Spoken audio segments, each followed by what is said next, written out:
présente un autre jeu pratiqué avec le coffret de jeu décrit par Alphonse X de Castille. Il s'agit du doublet.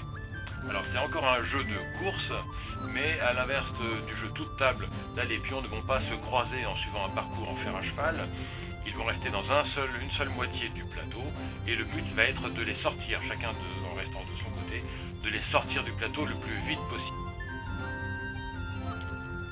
Voilà donc la disposition de départ sur l'illustration dans le livre. Donc 12 pions blancs, 12 pions noirs, 3 dés. Les pions sont ici empilés 2 à 2.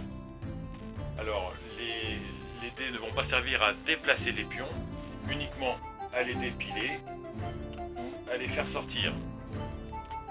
Et si je ne peux pas utiliser un des jets de dés, il pourra être utilisé par l'adversaire pour dépiler ou sortir ses propres pions.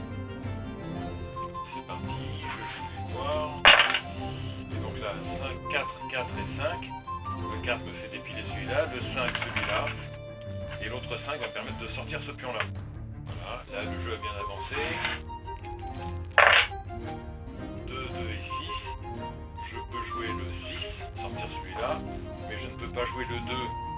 Mais par contre l'adversaire va pouvoir le jouer pour sortir ce pion-là. Et l'autre 2, du coup, est perdu. Voilà, ce qui rajoute du piment à ce jeu, c'est la règle qui permet donc d'utiliser les jets de dés de l'adversaire pour sortir ses propres pions. C'est un jeu dont on retrouve des traces aussi en Orient, dans le monde arabe, en Grèce, sous différents noms.